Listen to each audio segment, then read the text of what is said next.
The nostalgia-driven, crowdfunded Yooka-Laylee tries to recapture the magic of classic 90s 3D platforming titles. Does the game succeed, or should some things best be left in the past? Much like the rest of the game, Yooka-Laylee's story is an obvious throwback to a past gaming era, where the narrative takes a backseat and merely serves as an excuse for the game to start. The evil genius Capital B and his sidekick Dr. Quack steal a magic book from our heroes Yooka and Laylee. The green lizard and the big-mouthed bat embark on an adventure to get back their book and save the universe. That's all the setup you'll need. Now let the game begin.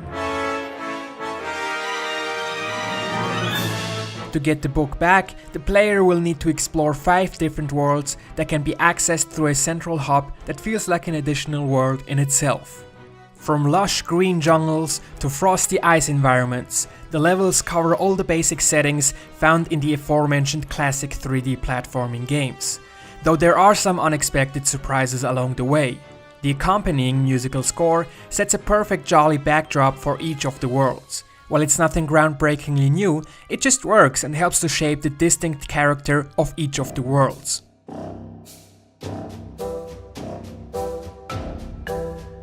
The game features a very colorful and vibrant visual design, and the nostalgia-inducing levels look and feel great for the most part. Sure, there are low-res textures and shadows and objects that look very low poly, but that doesn't matter at all in the context of the game's throwback tone.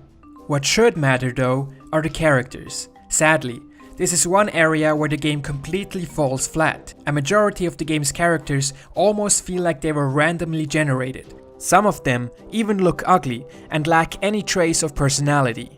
Even Yooka and Laylee lack that special punch, both from a visual and character point of view, and they ultimately feel forgettable. Though to be fair, there are at least some charming and visually appealing characters here and there. The game deliberately ignores modern game design by offering a wide palette of seemingly random elements in each world that are in no way tied to any logic or overarching narrative. The levels are densely packed with collectibles, minigames, boss fights, floating platforms, switches, and time limits.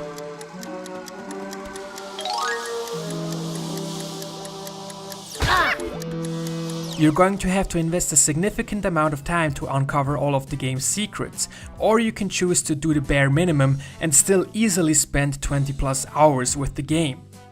Progression in Yooka-Laylee is closely tied to collecting items. In every world you unlock, there are literally hundreds of collectibles to seek out. The most important collectible items are quills and so-called pages. Quills can be traded in for new moves that will help you traverse the levels and solve puzzles. Those moves are oftentimes classic old-school jump and run moves mixed with some more outstanding abilities during the later hours of the game. In addition to the permanently unlockable moves, the game also lets you temporarily transform during specific points in the game. These transformations are a welcome addition to the standard gameplay mechanics and serve as a neat diversion from the otherwise very strict and classic 3D platforming norm. Pages, on the other hand, can be traded in to get access to new levels or to further expand already unlocked levels. The ultimate goal is to collect at least 100 of them, which will grant you access to the game's final boss. To collect pages, the player needs to utilize the aforementioned moves and transformations in countless puzzles and quests. It is up to the player to decide in which order he wants to tackle them. The only thing holding you back is how many moves you've already learned. While some of the challenges are very clever and fun to solve, most of them feel poorly executed and confusing. This confusion stems from the fact that there are some major inconsistencies in the game's core design. You are never quite sure what the game expects you to do under specific circumstances. You'll encounter a great number of situations where you feel that something should totally work, but it doesn't. The game's cues and audiovisual hints are not self-explanatory and lead to many confusing and frustrating moments that can feel like a waste of time. For example, there's a type of glass in the game that can only be broken with a specific move. And then there's another type of glass that looks all too similar to the first type but can only be broken with a completely different move. There's also a type of glass that looks like it can be broken but it actually can't.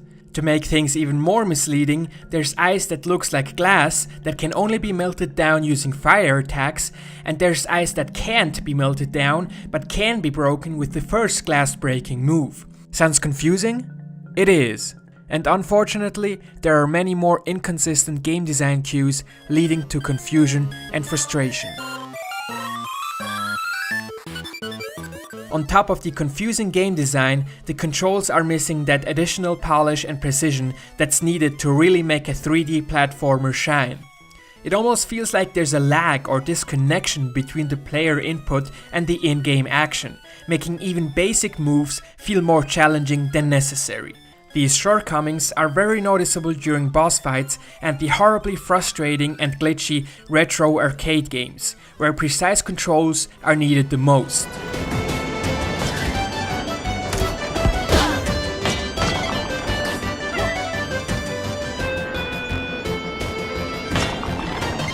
Sadly, it also never quite feels like you have full control over the camera, as the game constantly aggressively recenters the camera behind Yooka and Laylee. The game sometimes uses fixed camera angles that can lead to sudden, unexpected, inverted controls and make it hard to estimate distances for jumping and combat. It also doesn't help that you can't easily position the camera to see what's directly beneath you, making it close to impossible to precisely jump down. To top things off, the camera can go completely mad from time to time.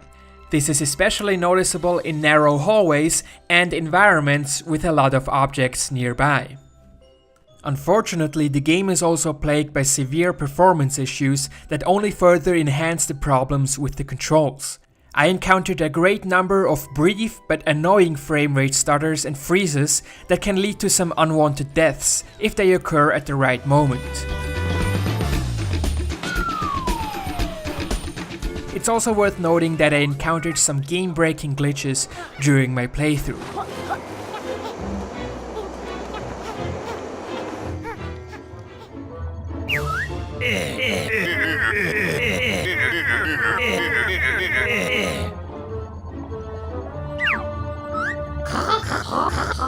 I should also mention that the game's overall presentation feels painfully slow. The oftentimes unskippable dialogue is excruciatingly slow and accompanied with horribly annoying sound bites.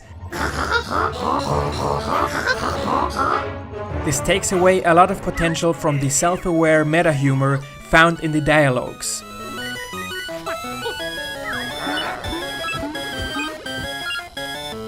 Aside from that, even simple things like navigating through the menus or the transitions between different sections of the game, for example during the retro arcade minigames, feel agonizingly slow and only further add to the list of frustrating and annoying moments you'll experience. The occasional quiz minigames are a perfect example of everything that's wrong with the game's slow presentation.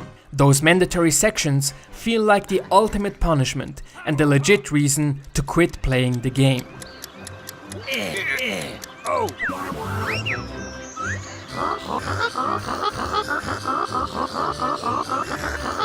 In conclusion, by trying to recreate the magic of classic 3D platforming games, Yooka-Laylee ultimately doesn't fully succeed. The game not only focuses on the things that made these games great, it also brings long-forgotten problems back to life that should best be left forgotten.